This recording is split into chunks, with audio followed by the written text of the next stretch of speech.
الحمد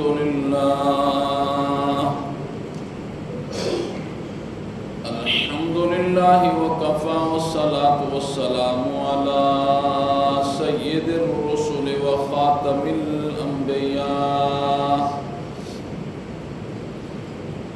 وعلى آله وصحبه وبارك وسلم، خصوصا على خلفائه الراشدين المهديين إلى يوم القيامة. أما بعد فأعوذ بالله من الشيطان الرجيم. بسم الله الرحمن الرحيم. أحل لكم ليلة الصيام الرفث إلى نسائكم هن لباس لكم وأنتم لباس لهن، علم الله أنكم كنتم تختانون أنفسكم فتاب عليكم وعفى عنكم، فالآن باشروهن وابتغوا ما كتب الله لكم، وكلوا واشربوا حتى يتبين لكم الخيط الأبيض من الخيط الأسود من الفجر، ثم أتموا الصيام إلى الليل ولا تباشروهن وأنتم عاكفون في المساجد، تلك حدود الله فلا تقربوها، كذلك يبين الله آياته للناس لعلهم يتقون. اللهم صل على محمد وعلى آل محمد كما صليت على إبراهيم وعلى آل إبراهيم إنك حميد مجيد. اللهم بارك على محمد وعلى آل محمد كما باركت على إبراهيم وعلى آل إبراهيم إنك حميد مجيد.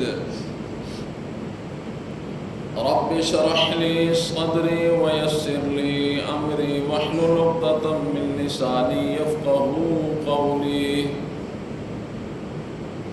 رب زدني علما رب زدني علما رب زدني علما.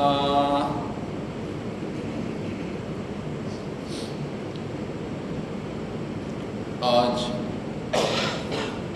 18 رمضان المبارک ہے.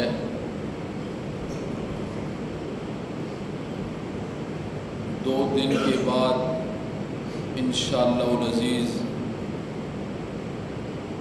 فرزندان اسلام، مرد و خواتین اپنے اپنے مقام پر مرد مساجد میں اور عورتیں اپنے اپنے گھروں میں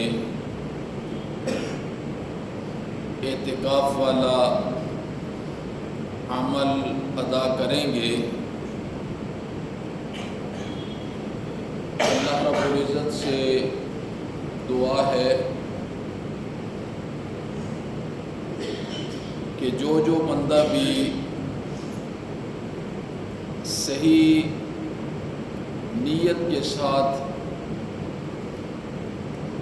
اس عمل کا ارادہ کیے ہوئے ہے،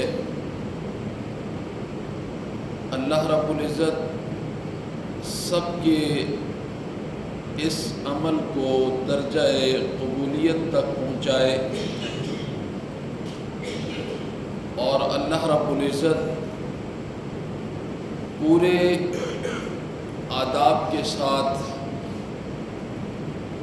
اس عمل کی ادائیگی کا لحاظ رکھنے کی توفیق نصیب فرمائے۔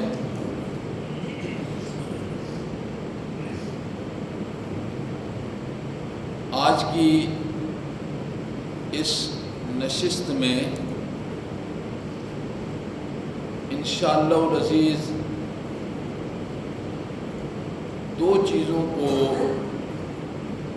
آپ کے سامنے بیان کروں گا۔ ان میں پہلی چیز ہوگی اعتکاف کی عظمت، اعتکاف کا مقام، اور دوسری چیز جو میں نے آپ کے سامنے بیان کرنی ہے وہ یہ ہوگی کہ معتکف کا مقام اللہ کے ہاں کیا ہوتا ہے۔ ایک تو نفسی اعتکاف ہے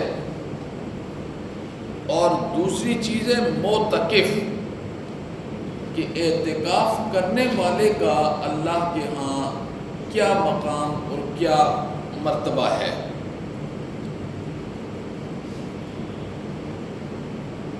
اعتکاف کی عظمت اور اعتکاف کی فضیلت، اس کا اندازہ آپ یہاں سے لگا لیں کہ جب سے رمضان المبارک کے روزے فرض ہوئے ہیں اس وقت سے لے کر اپنی زندگی کے آخر تک امام الانبیاء خاتم النبیین حضرت سیدنا محمد الرسول اللہ صلی اللہ علیہ وسلم نے اعتکاف والے عمل کو اپنی زندگی میں نہیں چھوڑا۔ ما سوائے ایک سال کے فتح مکہ والا سال تھا، جہاد کی مصروفیت کی وجہ سے آپ اس سال اعتکاف نہیں کر سکے، لیکن اگلے سال آپ نے 20 دن کا اعتکاف کیا اور یہ آپ کی زندگی کا آخری اعتکاف تھا۔ آپ اس سے اعتکاف کی عظمت کا اندازہ لگا سکتے ہیں کہ اللہ کے ہاں اس کا کیا مقام ہے اور کیا مرتبہ ہے۔ امام الانبیاء کی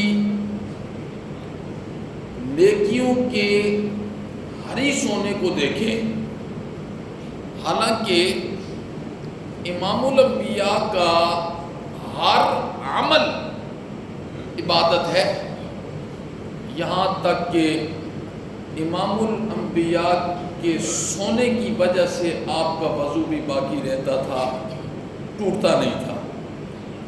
یہ خصوصیت اللہ نے امام الانبیاء کو عطا کی تھی، اس کے باوجود آپ کا نیکیوں کی طرف رجحان کتنا ہے، آپ نے اپنے عمل سے اس کی عظمت کو بتلایا کہ یہ بہت عظیم عمل ہے۔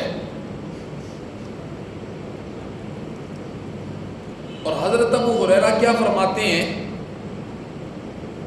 کہ جس سال رسول اللہ صلی اللہ علیہ وسلم کا وصال مبارک ہوا، آپ نے دنیا کو چھوڑنا تھا، اس سال 20 دن کا اعتکاف کیا امام الانبیاء نے۔ اور ایک اور حدیث کے اندر آتا ہے، ماں جی حضرت عائشہ صدیقہ رضی اللہ تعالیٰ عنہ فرماتی ہیں کہ امام الانبیاء نے ارشاد فرمایا کہ ایمان کی حالت میں اور ثواب کی نیت کے ساتھ جو بندہ بھی اعتکاف بیٹھے گا اللہ اس کی زندگی کے پہلے گناہوں کو معاف کر کے رکھ دیں گے۔ اور ایک حدیث کے اندر آتا ہے، حضرت حسین ابن علی نے فرمایا کہ امام الانبیاء حضرت سیدنا محمد الرسول اللہ صلی اللہ علیہ وسلم فرماتے ہیں کہ جس نے 10 دن کا اعتکاف کیا اللہ رب العزت اسے 2 حج اور 2 عمروں کا ثواب اللہ رب العزت اس کے نام اعمال میں رکھیں گے۔ اور ایک روایت حضرت حسن بصری رحمہ اللہ سے ہے، وہ تو عجیب روایت ہے۔ حضرت حسن بصری فرماتے ہیں کہ رسول اللہ صلی اللہ علیہ وسلم نے ارشاد فرمایا، معتکف کو ہر دن ایک حج کے برابر ثواب اللہ عطا فرمائیں گے۔ ہر دن ایک حج کے برابر اللہ رب العزت ثواب عطا فرمائیں گے۔ اور حضرت ابو سعید خدری رضی اللہ تعالیٰ عنہ سے روایت ہے، یہ فرماتے ہیں کہ امام الانبیاء نے ارشاد فرمایا کہ اب اس آخری عشرے کے اندر ایک رات ہے لیلۃ القدر، اور قرآن نے اس رات کے متعلق کیا ارشاد فرمایا، خیر من الف شہر، یہ 1000 مہینوں سے بہتر ہے۔ اب اس کو اللہ رب العزت نے مبہم رکھا، کتنی بہتر ہے یہ صرف اور صرف اللہ ہی جانتے ہیں، اللہ کی ذات کے علاوہ کوئی بھی نہیں جانتا کہ یہ رات 1,00,000 سال بہتر ہے کہ 1 ارب سال بہتر ہے، اللہ نے مبہم رکھا۔ امام الانبیاء نے ارشاد فرمایا کہ آخری عشرے میں لیلۃ القدر ہے، اور اس لیلۃ القدر کو آخری عشرے کی تاک راتوں میں تلاش کرو۔ تاک راتوں میں 21 ہے، 23 ہے، 25 ہے، 27 ہے، 29 ہے، اس کو آخری عشرے کی تاک راتوں میں آپ تلاش کرو۔ اور جو معتکف ہوتے ہیں یعنی اعتکاف پر بیٹھ جاتے ہیں، ان کا اس رات کو تلاش کرنا کتنا آسان ہو جاتا ہے، انہیں تو یہ رات مل ہی جاتی ہے۔ اب یوں سمجھیے انہیں تو اللہ رب العزت یہ رات عطا کر دیتے ہیں۔ اللہ اکبر۔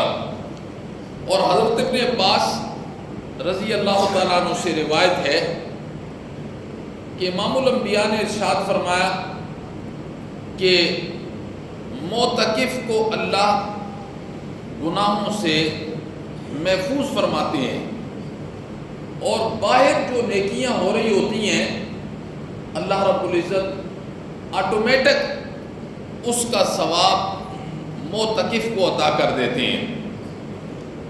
گناہوں سے اللہ رب العزت اسے محفوظ فرماتے ہیں۔ آپ مسجد سے باہر بازار میں نکل جائیں تو گناہ ہی گناہ ہے، کبھی انسان جھوٹ بول رہا ہوتا ہے، کبھی انسان دھوکہ دے رہا ہوتا ہے، کوئی انسان سود کھا رہا ہوتا ہے، باہر گناہ ہی گناہ ہے۔ تو یہ اللہ رب العزت جب معتکف کو اپنے گھر کے اندر اعتکاف کے لیے اللہ بٹھا دیتے ہیں، اسے موقع فراہم کر دیتے ہیں، تو وہ کم از کم ان گناہوں سے تو بچ جاتا ہے۔ اور پھر جو باہر لوگ نیکیاں کر رہے ہوتے ہیں، مثال کے طور پر حدیث کے اندر آتا ہے کہ نماز جنازہ میں شرکت کرنا، کسی بیمار کی بیمار پرسی کرنا، کسی حاجت مند کی حاجت کو پورا کر دینا، یہ چھوٹی نیکی ہیں، یہ بہت بڑی نیکی ہیں۔ امام الانبیاء نے ارشاد فرمایا کہ معتکف کو اللہ یہ نیکیاں آٹومیٹک عطا کر دیتے ہیں روزانہ کے حساب سے، اور یہ کتنی بڑی نیکی ہیں، اللہ اکبر۔ ایک حدیث کے اندر آتا ہے، نیکی پر میں آپ کو ایک بات سناتا ہوں، ایک حدیث کے اندر آتا ہے، اور حضرت عبداللہ ابن عباس رضی اللہ تعالیٰ عنہ سے وہ حدیث ہے، امام الانبیاء نے ارشاد فرمایا کہ جو انسان کسی دوسرے انسان کی ضرورت کے لیے چل پڑتا ہے، کوئی بھی انسان، ایک بندہ حاجت مند ہے، ضرورت مند ہے، چل پڑتا ہے اس کے ساتھ کہ اللہ اس کا کام کر دے، میرے جانے کی وجہ سے اس کا کام ہوتا ہے، تو اللہ اس کے لیے آسانیاں پیدا کر دے۔ امام الانبیاء نے ارشاد فرمایا کہ اللہ رب العزت اسے 10 سال کے اعتکاف کا اجر نصیب فرمائیں گے، جو کسی مومن کی ضرورت کو پورا کر دیتا ہے، کسی مومن کی ضرورت کو پورا کر دیتا ہے۔ حدیث کے اندر آتا ہے، حضرت عبداللہ ابن عباس مسجد میں معتکف تھے، ایک بندہ بہت دور سے آیا، تو کسی بندے کے ساتھ اس کا کام تھا، اس کے ذہن کے اندر یہ تھا کہ میں عبداللہ ابن عباس کو لے کے جاؤں گا تو ان کی وجہ سے میرا کام ہو جائے گا، یعنی ان کی سفارش پڑ جائے گی، ان کے چہرے پر اس کی نظر پڑ جائے گی، بندہ میرا کام کر دے گا۔ تو حدیث کے اندر آتا ہے کہ مسجد نبوی میں بیٹھے ہوئے تھے، وہ بندہ آیا تو اس نے پوچھا عبداللہ ابن عباس کدھر ہیں؟ تو ایک بندے نے مسجد میں انہیں ملایا اور بتایا کہ یہ تو معتکف ہیں۔ اس نے ٹھنڈی سی سانس بھری، اس نے کہا میں تو بڑی دور سے آیا تھا۔ حضرت عبداللہ ابن عباس نے فرمایا کہ کیوں آئے تھے؟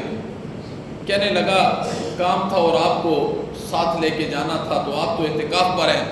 آپ نے فرمایا چلو چلتے ہیں۔ جوتے اٹھائے اور ساتھیوں نے کہا کہ حضرت آپ اعتکاف پر ہیں؟ کہنے لگے مجھے پتہ ہے میں معتکف ہوں۔ پھر روضہ رسول کی طرف اشارہ کر کے فرمایا کہ میں نے اس روضہ رسول والے سے سنا ہے جو کسی مومن کی حاجت کو پورا کر دیتا ہے، اس کے ساتھ چل پڑتا ہے، اللہ رب العزت اسے 10 سال کے اعتکاف کا اجر نصیب فرما دیتے ہیں۔ تو یہ ذہن کے اندر رہ کر جب ہم کسی کی ضرورت پوری کرنے کے لیے ساتھ چل پڑتے ہیں، ہزاروں انسان کو کام ہوتے ہیں اس ماحول اور معاشرے کے اندر، تو انسان کی نیت یہ ہو جانی چاہیے کہ میں اگر اس کی ضرورت کو پورا کرنے کے لیے چل پڑا تو اللہ مجھے اجر کتنا نصیب فرمائیں گے، کتنا اجر نصیب فرمائیں گے۔ اللہ بہت اجر نصیب فرماتے ہیں۔ اور حضرت عبداللہ ابن عباس سے روایت ہے، حضرت عبداللہ ابن عباس کیا ارشاد فرماتے ہیں؟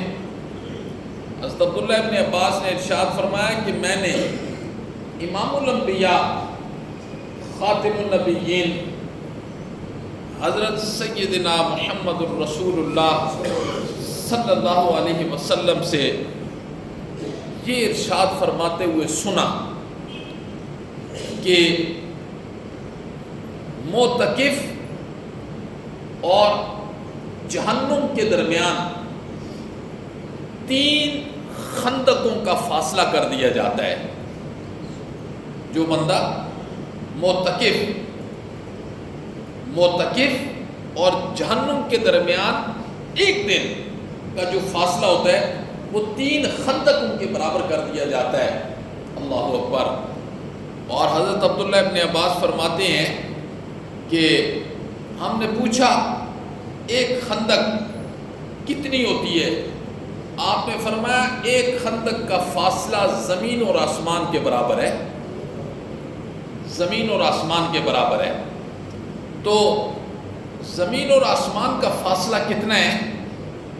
حدیث کے اندر آتا ہے کہ امام الانبیاء نے فرمایا کہ ایک عربی گھوڑا لگاتار 5 صدیوں تک بھاگتا رہے، 500 سال بھاگتا رہے اور پہلی رفتار کے اندر بھاگے، زمین و آسمان کی مسافت اتنی ہے، یعنی 500 سال۔ تو حضرت عبداللہ ابن عباس کیا فرماتے ہیں کہ ایک معتکف پہلے دن جب اعتکاف پر بیٹھتا ہے تو ہر دن اس کے درمیان اور جہنم کے درمیان 3 خندقوں کا فاصلہ ہوتا ہے، اور ایک خندق کا فاصلہ 500 سال کے برابر ہے۔ گویا کہ ایک معتکف جہنم سے ایک دن کے اعتکاف کے لیے جب وہ بیٹھتا ہے تو اللہ 1500 سال کی مسافت اس کے اور جہنم کے درمیان ڈال دیتے ہیں۔ تو جو 10 دن بیٹھتا ہے 15,000 سال کی مسافت، اتنی تو دنیا کی عمر بھی نہیں ہے، 15,000 سال۔ تو ایک معتکف کا اللہ کے ہاں کتنا مقام ہے۔ امام الانبیاء نے اپنے عمل سے بتایا ہے کہ یہ بہت فضیلت والی چیز ہے، بہت فضیلت والی چیز ہے۔ اللہ اکبر۔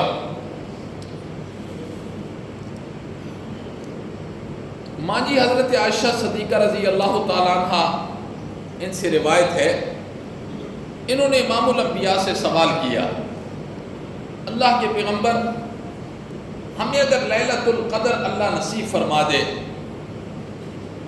تو ہم کیا پڑھا کریں، اس دن کا عمل کیا ہے؟ تو امام الانبیاء نے وہ دعا، اللہم انکا عفو تحب العفو فاعف عنی، اللہم انکا عفو، کیا مطلب؟ اللہم انکا عفو، مولا تو معاف کرنے والا ہے، معاف کرنے والا ہے۔ اللہم انکا عفو، مولا تو معاف کرنے والا ہے۔ فاعف عنی، اللہم انکا عفو، مولا تو معاف کرنے والا ہے، تحب العفو، اور معافی کو تو پسند کرتا ہے۔ یہ جملے آپ نے یاد کر لینے ہیں، اللہم انکا عفو تحب العفو، مولا تو معافی کو پسند کرتا ہے، فاعف عنی، مولا مجھے معاف کر دے، مولا مجھے معاف کر دے۔ تو یہ آخری عشرے کی دعا ہے، آخری عشرے کی۔ انسان اپنی زندگی کے گناہوں کو اپنے اللہ کے سامنے رکھے، اور گڑ گڑا کر جب انسان اللہ سے مانگتا ہے، اب مانگنے کی کیفیات یہ ہر بندے کی مختلف ہوتی ہیں، یہ اللہ ہی جانتے ہیں کہ اب بندے کی جو مانگنے کی کیفیات ہیں وہ کیا ہیں۔ اللہ اکبر۔ ایک 10 روپے کا سوال کرنے والا ہوتا ہے آپ سے، آپ باہر کھڑے جاتے ہیں بازار میں، سوال کرنے والا ہوتا ہے، خدا باعث شاہد ہے، سر کے بالوں سے لے کر پاؤں کے ناخنوں تک اس کی ہر چیز سوالی ہوتی ہے۔ آپ مجبور ہو جاتے ہیں کہ اس سائل کو دینے پر میں نے تو اللہ سے اللہ کو مانگنا ہے، ہم نے تو اللہ سے اللہ کو مانگنا ہے، اور ہمارے جسم کی کیفیت، ہماری سوچ کی کیفیت نہ بدلے، اور ہم یہ چاہیں کہ اللہ ہمیں سب کچھ دے دے۔ اللہ کہتے ہیں مجھے یہ بے اعتنائیاں پسند نہیں ہیں، مجھے بے اعتنائیاں پسند نہیں ہیں۔ جب اللہ سے مانگنا ہے تب اللہ سے مانگنا ہے، تو پھر زاریاں کرتے ہوئے، پھر دیکھو اللہ کہتے ہیں میرے زکریا کو دیکھو، 120 سال کی عمر تک بوڑھا ہو گیا ہے، اور 120 سال کی عمر تک چھوڑا نہیں ہے مجھ سے مانگنا، زاریاں کرتے رہے، مولا مجھے بھی کوئی وارث عطا کر دے، مجھے بھی کوئی وارث عطا کر دے۔ پھر جب اللہ اکبر، مانگنے کا انداز کیسا ہونا چاہیے اللہ سے۔ پھر جب حضرت مریم کی کفالت حضرت زکریا کے سپرد کی، تو جب دروازہ کھولا نا تو مریم کے پاس بے موسم پھل پڑے ہوئے تھے. وہ پھل کسی منڈی میں نہیں پائے جاتے تھے, ان کا موسم نہیں تھا. حضرت زکریا نے کہا مریم یہ کہاں سے آئے ہیں؟ تو حضرت مریم نے کہا قالت ہوا من عند اللہ, یہ تو میرے اللہ کی طرف سے آئے ہیں, یہ میرے اللہ کی طرف سے آئے ہیں. تو اس وقت پھر حضرت زکریا ایک پاؤں اندر تھا ایک پاؤں باہر تھا, پھر اپنی جھولی اللہ کے سامنے پھیلاتے ہیں, مولا تو اگر مریم کو بے موسم پھل دے سکتا ہے تو مولا میری بھی اولاد کا موسم نہیں ہے. مولا میری ہڈیوں کا گودا ختم ہو چکا ہے, میرے بال سفید ہو چکے ہیں, میری کمر ٹیڑھی ہو چکی ہے, میری بیوی بانجھ ہو چکی ہے, پر مولا اگر تو مریم کو بے موسم پھل دے سکتا ہے تو مولا مجھے بھی تو بے موسمی اولاد دے سکتا ہے. اللہ نے فرمایا دیکھو نا ہم نے زکریا کی گود کو کیسے بھر کے رکھ دیا تھا, ہم نے زکریا کی گود کو کیسے. اللہ اکبر. پھر قرآن تذکرے کرتا ہے اور بڑے خوبصورت تذکرے کرتا ہے, اس لیے ہمیں اپنے اللہ سے مانگنا چاہیے. آج ہم اپنے اللہ سے لینا بھول چکے ہیں کہ ہم نے اپنے اللہ سے لینا کیسے ہے, بس آج ہمیں یہی یاد ہے کہ اللہ نے ہمیں دینا کیسے ہے. جی ہم اپنے اللہ کو منوانا بھول چکے ہیں. خدا باعث شاید ہے عاجزی, انکساری, تواضع, یہ دور تک بھی آج ہمارے اندر نہیں پائی جاتی ہے, دور تک بھی نہیں پائی جاتی ہے. اس لیے مانگنا اور بہت زبردست انداز سے مانگنا. اللہم انکا عفو, اللہم انکا عفو, مولا تو ہی معاف کرنے والا ہے, تیری ذات کے علاوہ کوئی معاف کرنے والا نہیں ہے. اللہم انکا عفو, مولا تو ہی معاف کرنے والا ہے. تحب العفو, مولا تو معافی کو پسند کرتا ہے. فاعف عنی, مجھے معاف کر دے.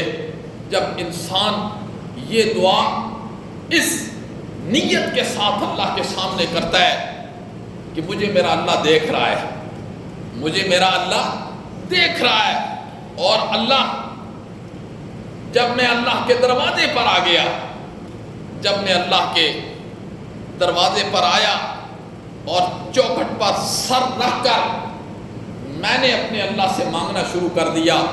ایک بات دل کی تختی پر لکھ لے, یاد رکھیں کہ جو انسان مومن ہے, مومن اور اللہ کی ذات پر اس کا یقین ہے, اور جب وہ یقین کے ساتھ ہاتھ اٹھاتا ہے نا اپنے اللہ کے سامنے, میں مصلی رسول پر بیٹھا ہوں, آپ مجھ پر اعتماد کر لیں, میں قرآن و سنت کا نچوڑ آپ کو بتا رہا ہوں. اللہ رب العزت اس کے اٹھائے ہوئے ہاتھوں کو کبھی خالی واپس نہیں لوٹاتے ہیں, کبھی خالی واپس نہیں لوٹاتے ہیں.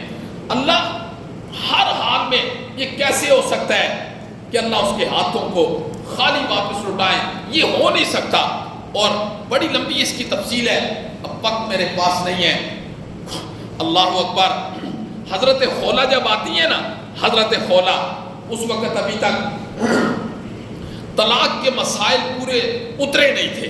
اس وقت عرب کے اصول کے مطابق اگر کوئی خامد اپنی بیوی سے کہہ دیتا تو مجھ پر میری ماں کی طرح ہے, تو مجھ پر بہن کی طرح ہے, اللہ حاضل قیاس, کسی محترم رشتوں کے ساتھ تشبیہ دیتا, عرب کے رواج کے مطابق اسے طلاق مان لیا جاتا تھا. ابھی نبی پاک صلی اللہ علیہ وسلم جی تشریف فرمائے, حضرت خولا کی بچیاں ہیں, بیٹا کوئی نہیں ہے, بچیاں ہیں, اور خامد نے یہ جملے کہہ دیے حضرت خولا کو. تو حضرت خولا آئی, عجیب نقشہ کھینچا ہے. حضرت خولا فرماتی ہیں کہ نبی پاک صلی اللہ علیہ وسلم اپنے حجرے مبارک میں تشریف فرما تھے, بیٹھے ہوئے تھے. ماں جی حضرت عائشہ امام الانبیاء کے سر کی مالش کر رہی تھیں. حضرت خولا کہتی ہیں میں آئی ہوں تو ماں جی حضرت عائشہ مالش کر رہی ہیں, اور نبی پاک صلی اللہ علیہ وسلم کو میں نے کہا اللہ کے پیغمبر, میرے خامد نے یوں کہہ دیا ہے, یوں کہہ دیا ہے مجھے. امام الانبیاء آگے سے کیا فرماتے ہیں, خولا مجھے لگتا ہے جیسے کام ختم ہو گیا ہے, کام ابھی تو چونکہ مسائل آئے نہیں تھے، طلاق آ رہے تھے، مجھے ایسے لگ رہا ہے جیسے کام ختم ہو گیا ہے۔ تو حضرت خولا اب کہتی ہیں، جھگڑنے لگی نبی پاک سے، میں آپ کے پاس اس لیے آئی ہوں کہ میرے مسئلے کا کوئی حل نکالیں، میرے مسئلے کا کوئی حل نکالیں۔ میں نہیں جانتی کہ آپ کے خیال کے مطابق ختم ہو گیا ہے، یہ میری بچیاں ہیں، چھت میرے پاس کوئی نہیں ہے، میں انہیں کہاں لے کے جاؤں گی، اور عمر کا حصہ بھی یہاں پہنچ چکا ہے کہ اب میں ان بچیوں کے ساتھ کہاں جاؤں گی، میرے لیے کوئی حل نکالیں۔ بس ابھی نبی پاک صلی اللہ علیہ وسلم اور حضرت خولا کے درمیان باتوں باتوں میں جھگڑا شروع ہو گیا۔ نبی پاک صلی اللہ علیہ وسلم نے چہرہ ادھر موڑا تو ادھر آ گئی، ادھر موڑا تو ادھر آ گئی سامنے، تو آخر میں نا اللہ اکبر، تو نبی پاک صلی اللہ علیہ وسلم جب باتیں کرتے کرتے کرتے، آپ نے اپنے گھروں میں جانا ہے نا آج، تو 28واں پارہ جہاں سے شروع ہوتا ہے، آپ کے گھر میں کوئی تفسیر پڑھی ہو، آپ نے اس پہلی لائن کو اردو سے پڑھنا ہے۔ تو حضرت خولا اور امام الانبیاء کے درمیان جی ایک بس باتوں باتوں میں جیسے تلخ کلامی نہیں ہو جاتی، وہ کہتی ہے مسئلہ، تو نبی پاک صلی اللہ علیہ وسلم نے حضرت خولا سے فرمایا، خولا قانون کہیں اور بنتے ہیں، میرا کام قانون بنانا نہیں ہے، میرا کام تو اس قانون کو اس دھرتی پر نافذ کرنا ہے، قانون بنانا میرا کام نہیں ہے، قانون کہیں اور بنتے ہیں۔ تو پھر نبی پاک صلی اللہ علیہ وسلم نے حضرت خولا کو غصے سے کہا، مجھے کیا کہتی ہو، اس نیلی چھت والے سے بات کرو، اس نیلی چھت والے سے۔ تو حضرت خولا کیا کہتی ہیں، میں اپنی معصوم بچیوں کو آگے لے گئی اور میں نے انہیں کہا، اپنے یہ ہاتھ اللہ کے سامنے اٹھاؤ، اللہ کے سامنے اٹھاؤ، اور پھر حضرت خولا نے بھی، خدا باعث شاید ہے، جب معصوم بچیوں کے ہاتھ اٹھائے اور حضرت خولا نے بھی ہاتھ اٹھائے، تو بہت عجیب جملے اللہ کے سامنے حضرت خولا نے پیش کیے۔ حضرت خولا کہتی ہیں، یا من یرا ما فی الضمیر ویسمع، حضرت خولا نے یہاں سے شروع کیا، اے دلوں کے حال جاننے والے اور سننے والے۔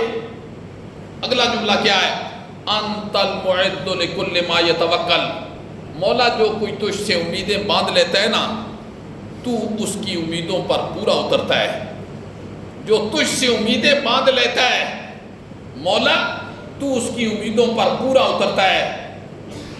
کیا مطلب، تو اسے نا امید نہیں کرتا، نا امید نہیں کرتا۔ مولا، حضرت خولا نے کیا کہا، مولا وہ زمین دیکھنا، زمین وہ گونگی ہوتی ہے، اندھی ہوتی ہے، بہری ہوتی ہے زمین۔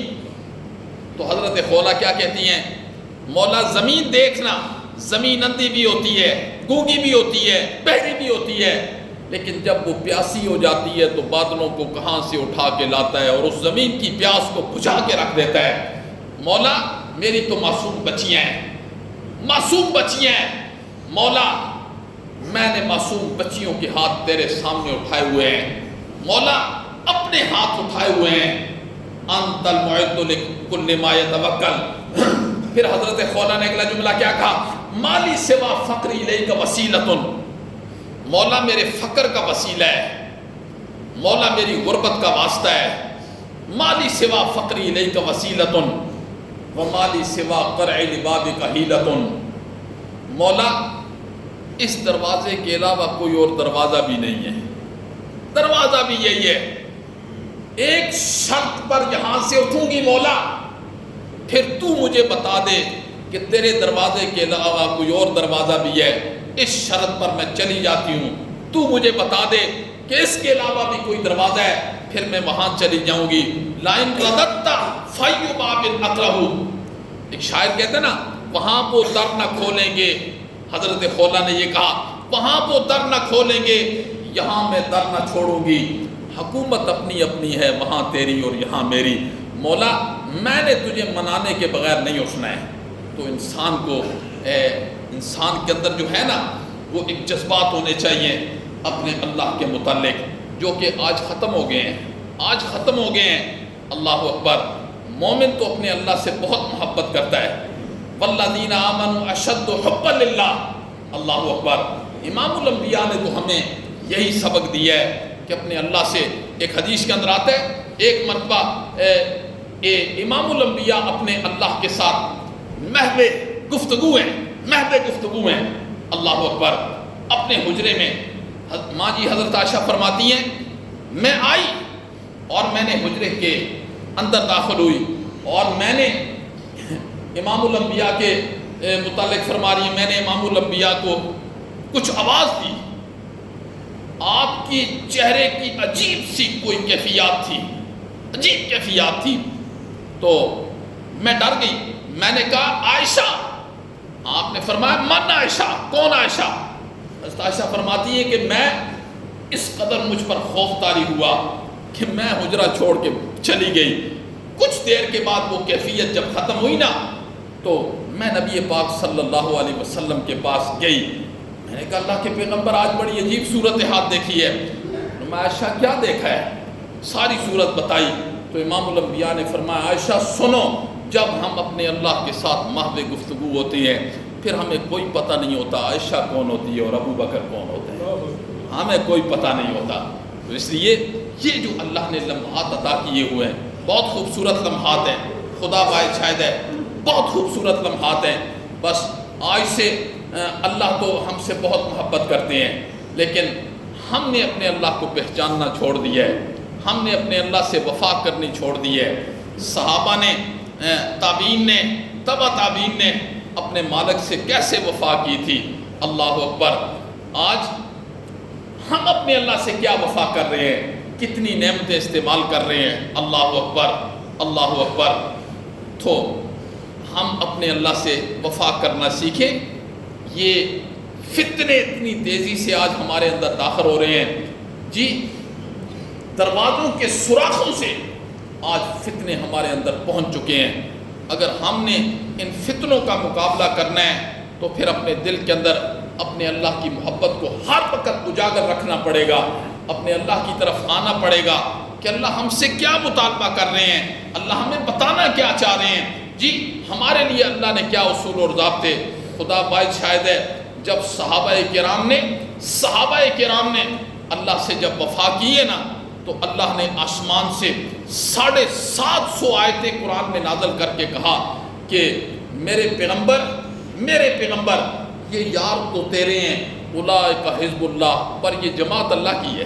اللہ نے فرمایا یہ جماعت میری ہے جی، اولئک حزب اللہ، یہ جماعت میری ہے، یہ فوج میری ہے، یہ ساتھی آپ کے ہیں۔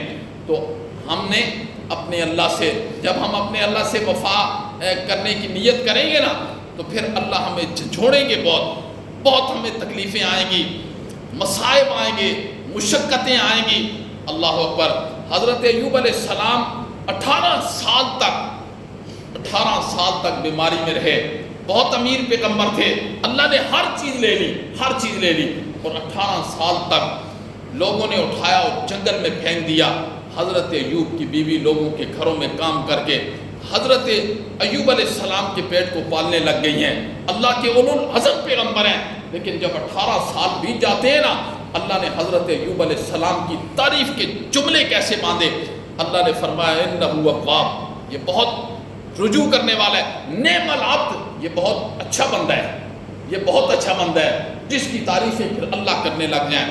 تو انشاءاللہ میرے محترم یہ بس بہت مختصر سا وقت رہ گیا ہے، کس وقت گھنٹی بج جائے اور یہ دنیا ہم چھوڑ دیں، بہت مختصر سا وقت رہ گیا ہے، بہت ہم نے زندگی گزار لی ہے، بہت اللہ کی نعمتوں سے فائدہ حاصل کر لیا ہے، تو ہمیں اب خیال کر لینا چاہیے یہ موقع صرف اور صرف ایک مرتبہ اللہ نے دیا ہے۔ اب جس وقت وہ موت کا فرشتہ آ جائے گا نا پھر اللہ کہیں گے اب ختم ہو گئی کہانی۔ اب بندہ اس وقت کہے گا مجھے، اللہ کہیں گے نہیں، اب پیچھے موڑ کے دیکھ میں نے تجھے کتنی زندگی عطا کی تھی، یہ جو اللہ نے زندگی عطا کی ہے یہ بہت نعمت ہے میرے بھائی، اس کو ایک کان سے سن کے دوسرے کان سے باہر نہیں نکالنا، ان میرے جملوں کو دل کی تختی پر لکھ لینا ہے جی۔